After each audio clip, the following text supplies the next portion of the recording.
नमस्ते। आज हम फोकस कर रहे हैं कलकत्ता यूनिवर्सिटी के पोस्ट ग्रेजुएट एडमिशन्स पर, सेशन 2025-26 के लिए। अगर ग्रेजुएशन अभी हुआ है या फाइनल ईयर में हैं और एमएससी, एमए या एमएससी एग्रीकल्चर में एडमिशन लेना है, तो ये जानकारी सीधे काम की है। हमारे पास यूनिवर्सिटी का ऑफिशियल एडमिशन नोटिस है और इन्फॉर्मेशन ब्रोशर भी। तो मिशन सिंपल है, इन डॉक्यूमेंट से सबसे ज़रूरी बातें निकालना, जैसे कौन से कोर्सेज हैं, एलिजिबिलिटी क्या है, अप्लाई कैसे करना है और इम्पोर्टेंट डेट्स।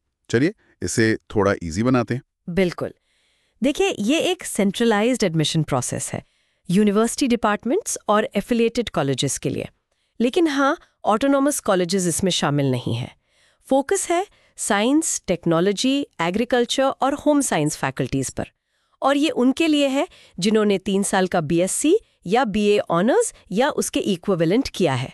एक और बात, 2024 से पहले ग्रेजुएट नहीं होने चाहिए। अच्छा, और जो फाइनल ईयर में है? हाँ, फाइनल ईयर या फाइनल सेमेस्टर वाले स्टूडेंट्स भी अप्लाई कर सकते हैं। रिजल्ट का इंतजार करते हुए बस मेरिट लिस्ट बनने से पहले उन्हें मार्कशीट देनी होगी, ये जरूरी है। ओके। कोर्सेज की बात करें तो क्या ऑप्शंस हैं? काफी वैरायटी लग रही है नोटिस में। हाँ, काफ़ी वैरायटी है। यूनिवर्सिटी डिपार्टमेंट्स में ही साइंस के लगभग 27 इन हाउस कोर्सेज हैं, जैसे physics, chemistry, computer science, zoology, botany, psychology, geography. Standard subjects तो हैं ही। कुछ नए ऑप्शंस भी हैं, जैसे न्यूरोसाइंस, स्पोर्ट्स बायोकेमिस्ट्री। इंटरेस्टिंग। और एफिलिएटेड कॉलेजेस में? अफिलिएटेड कॉलेजेस में तो और भी ज़्यादा, 50 से ज़्यादा पीजी कोर्सेज हैं। बड़े नाम हैं, जैसे Ashutosh college, Bethune college, lady Brabourne. इन सब में वेरियस सब्जेक्ट्स हैं। पूरी लिस्ट नोटिस में है। हाँ, और एग्रीकल्चर में भी 6 एमएससी एग कोर्सेज हैं, प्लांट फिजियोलॉजी, एग्रोनॉमी वगैरह। होम साइंस में 2 एमएससी कोर्सेज हैं, फूड एंड न्यूट्रिशन और ह्यूमन डेवलपमेंट। हर कोर्स का एक स्पेसिफिक कोड है जो एप्लीकेशन में यूज होगा। ठीक है, अब आते हैं सबसे क्रिटिकल चीज पर, इम्पोर्टेंट डेट्स। इनका ध्यान रखना बहुत जरूरी है। बिल्कुल। नोटिफिकेशन तो आ गई है 22 जुलाई 2025 को। ऑनलाइन एप्लीकेशन कल से शुरू हो रहा है, यानी 23 जुलाई से, और 01 अगस्त 2025 तक चलेगा। विंडो काफी छोटी है। हाँ, सिर्फ 10 दिन। और एप्लीकेशन फी और जो पार्ट बी कैंडिडेट्स हैं उनके लिए एंट्रेंस टेस्ट फी जमा करने की लास्ट डेट भी 01 अगस्त ही है। सबको 01 अगस्त तक करना है। ओके। लेकिन एक बहुत इंपॉर्टेंट बात यहाँ नोट करनी है। क्या? हॉल टिकट कब डाउनलोड होगा, एंट्रेंस टेस्ट की एग्जैक्ट डेट क्या है, वेन्यू क्या होगा जो कि कोलकाता में ही होगा, results, merit lists, admission schedule ... ये सब डेट्स अभी अनाउंस नहीं हुई हैं। अच्छा। तो फिर इसके लिए कैंडिडेट्स को रेगुलरली यूनिवर्सिटी की वेबसाइट्स चेक करनी होंगी। 2 वेबसाइट्स हैं, www.caluniv.ac.in और www.caluniv.ucsta.net। यूनिवर्सिटी अलग से किसी को कांटेक्ट नहीं करेगी, खुद ही चेक करना पड़ेगा। राइट। ये बहुत इंपॉर्टेंट पॉइंट है। अब एप्लीकेशन प्रोसेस ये पूरा ऑनलाइन है ना? हाँ, पूरा ऑनलाइन, कोई ऑफलाइन सबमिशन नहीं है। क्या क्या डॉक्यूमेंट्स तैयार रखने होंगे, अपलोड करने हैं? जैसे एक recent passport size photo, signature. इनके साइज लिमिट्स हैं 20 KB से कम। फिर 10th से लेकर सभी मार्कशीट्स की स्कैन कॉपी, हर एक 200 KB से कम। एज प्रूफ भी 200 KB से कम। और अगर रिजर्वेशन कैटेगरी में आते हैं, SC, ST, OBC, PWD, EWS, तो उसका वैलिड सर्टिफिकेट, वो भी 200 KB से कम। और अगर वेस्ट बंगाल का रिजर्वेशन क्लेम कर रहे हैं तो डोमिसाइल सर्टिफिकेट भी लगेगा, 200 KB लिमिट। ओके। और एक वैलिड ईमेल आईडी और फोन नंबर जरूरी है कम्युनिकेशन के लिए। और एक ABC आईडी भी मांगा गया है। ये ABC आईडी क्या है? नया लग रहा है। हाँ, ये academic bank of credits ID है। अब ये मैंडेटरी हो रहा है NEP के तहत। डिजिलॉकर से लिंक हो सकता है ये। फॉर्म सबमिट करने के बाद उसका प्रिंट आउट लेना है और ई-रिसीट भी सेव करनी है। साइंड कॉपीज अपने पास रखनी है फ्यूचर रेफरेंस के लिए। Got it. अब आते हैं सिलेक्शन प्रोसेस पर। ये पार्ट ए और पार्ट बी सिस्टम, ये थोड़ा अलग है। इसे जरा आप ठीक से समझाइए। हाँ, ये कलकत्ता यूनिवर्सिटी का अपना सिस्टम है और ये समझना ज़रूरी है। बेसिकली हर कोर्स की टोटल सीट्स को 2 पार्ट्स में बांटा गया है। 60% सीट्स, जिसे पार्ट ए कहते हैं, वो सिर्फ उन स्टूडेंट्स के लिए रिजर्व्ड है जिन्होंने इसी साल, मतलब करंट ईयर में, कैलकाटा यूनिवर्सिटी या उसके ऑटोनोमस कॉलेजेस से ऑनर्स ग्रेजुएट किया है। अच्छा, तो ये यूनिवर्सिटी अपने ही स्टूडेंट्स को प्रेफरेंस दे रही है? बिल्कुल, ये 60% उनके लिए है। बाकी जो 40% सीट्स हैं वो पार्ट बी कहलाती हैं। ये सबके लिए ओपन है, यानी नॉन सीयू यूनिवर्सिटीज के ग्रेजुएट्स अप्लाई कर सकते हैं इसमें, और सीयू के वो ग्रेजुएट्स भी जिन्होंने पिछले साल पास किया था वो भी पार्ट बी में आएंगे। ओके, तो 60% for current CU horns grades, 40% for others including previous year CU grades and non CU grades. Clear है। तो फिर इनकी मेरिट लिस्ट कैसे बनेगी? हाँ, अलग अलग बनेगी। पार्ट ए के लिए merit list mostly honours subject के मार्क्स पर बेस्ड होगी।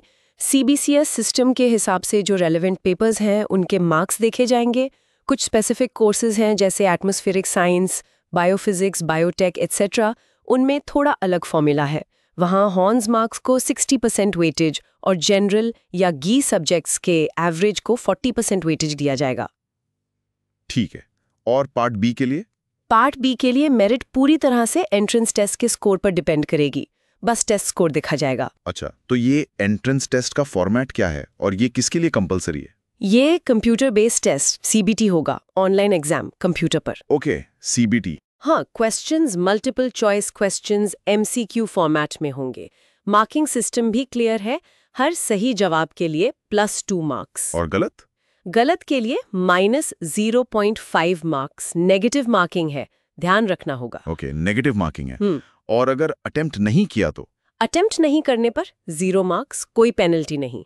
अब रही बात कंपलसरी होने की, तो ये टेस्ट पार्ट बी वाले सभी कैंडिडेट्स के लिए कंपलसरी है, यानी नॉन CO और प्रीवियस ईयर CO ग्रेड्स को तो ये देना ही होगा। और पार्टी वाले जो करंट ईयर CU ग्रेड्स है, उनके लिए ऑप्शनल है, वो टेस्ट दे भी सकते हैं, नहीं भी। इसमें क्या फायदा नुकसान है? समझ गया। अब रिजर्वेशन रूल्स, वेस्ट बंगाल का डोमिसाइल का मेंशन था। हाँ, रिजर्वेशन वेस्ट बंगाल के डोमिसाइल कैंडिडेट्स के लिए ही एप्लीकेबल है स्टेट गवर्नमेंट रूल्स के हिसाब से। SC के लिए 22%, ST के लिए 6%, फिर OBC के लिए 7% सुपरन्यूमररी है। सुपरन्यूमररी मतलब एग्जिस्टिंग सीट्स के ऊपर एक्स्ट्रा सीट्स।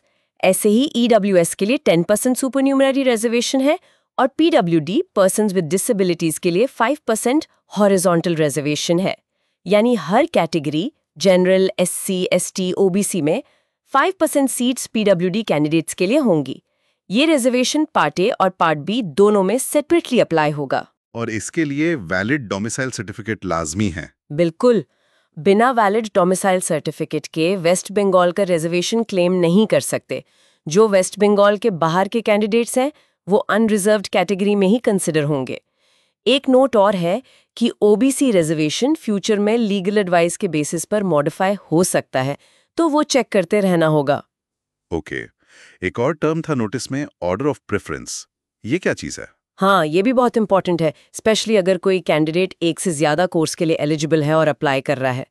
उन्हें एप्लीकेशन फॉर्म में अपनी पसंद का ऑर्डर देना होगा, जैसे preference 1 physics, preference 2 computer science, preference 3 electronics, अगर एलिजिबल हैं तो। तो इसका सिलेक्शन पर क्या असर पड़ता है? असर ये पड़ता है कि जब सिलेक्शन प्रोसेस होता है तो हायर मेरिट वाले कैंडिडेट की हायर प्रेफरेंस पहले देखी जाती है। मान लीजिए किसी को उसकी प्रेफरेंस 1 मिल गई, तो उसकी नीचे की प्रेफरेंसेस 2, 3 ऑटोमेटिकली क्लोज हो जाती हैं उसके लिए। लेकिन अगर उसे प्रेफरेंस 2 मिली है तो प्रेफरेंस 1 अभी भी ओपन रहती है। अगर फ्यूचर काउंसलिंग राउंड्स में वो सीट खाली होती है और उसकी मेरिट वहां तक पहुंचती है तो उसे अपग्रेड मिल सकता है। अच्छा, तो ये ऑर्डर बहुत ध्यान से भरना होगा? बहुत ध्यान से।